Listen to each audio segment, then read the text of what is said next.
మీరు చూస్తే ఆ గుడివాడలో హోర్డింగ్స్ నిండా మొత్తం ఆల్మోస్ట్ గుడివాడ టౌన్ మొత్తం కూడా వేసి దాంట్లో పెద్ద చైరు, ఆ చైర్లో తులసిబాబు, పక్కన ఎమ్మెల్యే గారు చిన్న చిన్న, అంటే అక్కడ చూడంగానే ఆయనే ఎమ్మెల్యే అనే పరిస్థితి. అక్కడ తులసిబాబు హావాలు నడుస్తుంది అనే దానికి అర్థం నగరం మొత్తం ఆ హోర్డింగ్స్ అనేది చెప్పకనే చెబుతుంది.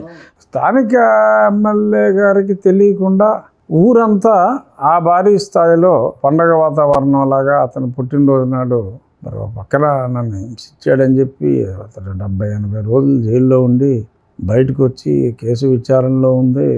మరి ఇంకా అతను అక్కడ దందాలు చేయటం, గుడివాడ నుంచి కూడా చాలామంది అంతా ఈ ఎలక్ట్రిసిటీ కాంట్రాక్టులు, మట్టి పనులు అన్నీ కూడా అతని కనుసన్నల్లోనే నడుస్తున్నాయని చెప్పి చాలామంది ఫోన్లు చేసి చెప్పడం జరిగింది. బట్ అది జరగటం మరి నేనైతే పల్లా శ్రీనివాస్ గారి దృష్టికి తప్పకుండా మళ్ళీ దీన్ని తీసుకెళ్తాను. తులసి దళంలోని ఆకులు ఏవైతే మరి ఈ రకంగా చేశారో మరి వాళ్ళు కూడా పార్టీ సభ్యులైతే మరి వాళ్ళని కూడా సస్పెండ్ చేస్తారా?